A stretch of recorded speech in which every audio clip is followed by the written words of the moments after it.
Guys, good morning guys.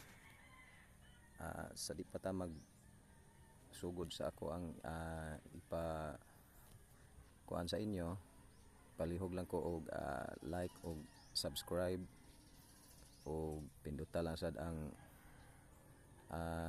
bell button og paki-share na lang sad guys sa ako ang mga post videos guys para ma-update sad mo guys sa ako ang mga video guys. So karon naata diri karon sa ako ang gibugwal guys nga yuta guys. Kaniya siya nga yuta guys, gibugwal ko rani guys unya. Gi-prepare na ko daan kaya kung tamnan o kana ang okra guys akong itanom ani guys. Kaya ang okra medyo mahal ang kilo sa okra. Sa paghuman ako bugwal ani guys, ako din gibugbon ni guys. Unya kaniya siya guys, nana ni siya pugas nga liso sa okra guys. Wa lang nako ma-videohi guys pag kuan kay ako ra man gyud usa atong tag-higayuna. So kaniya siya nana ni tanom nga okra guys. Ang pagturok na lang ani niya guys.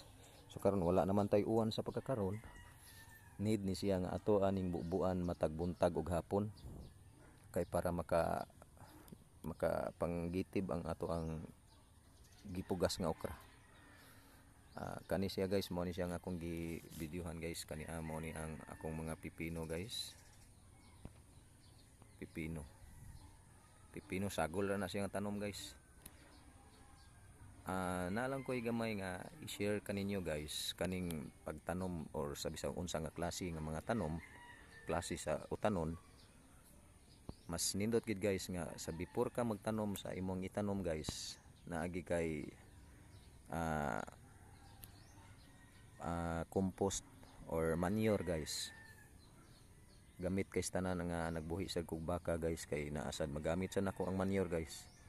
Ako gid pod sad siyang antes nako siya gipugsan guys, gibutangan ako og manure ang iyahang buho guys. Pag human ako butang og buho manure, ako dayon siyang gipugsan og okra guys.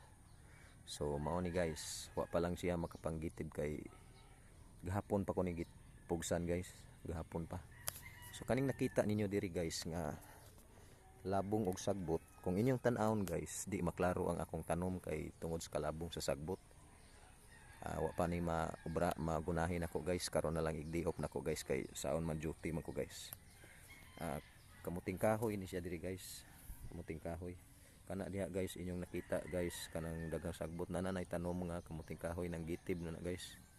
Di lang siya maklaro kay labong og sagbot pero ay mo kabalaka dali ra man limpyuhan guys. Basta ingon ani nga sagbot guys dali ra kay ni limpyuhan, gawas lang aning mga barik-barik bitaw guys. Mo nilisod kay limpyuhon guys. Mo nilisod kay kung di makuha ang gamot kay mulabong gani ni siya maglisod na kapag kuan ani guys. Kuha ani. So karon kaning ako ang gitanom nga kamuting kahoy guys. Nagtanom ko ani kay murag nihit na kay nagtanom diri gud, wala naman tay magamit kuano nya ganahan tag mukaon. Wa man tay kamuting kahoy mo na nagtanom ko. Ipangayo ra nako untuk gay ani guys para makatanom lang gyud ko guys. Mga 6 months guys gikan sa pag tubo niya guys. Pwede na ni siya ma-harvest guys.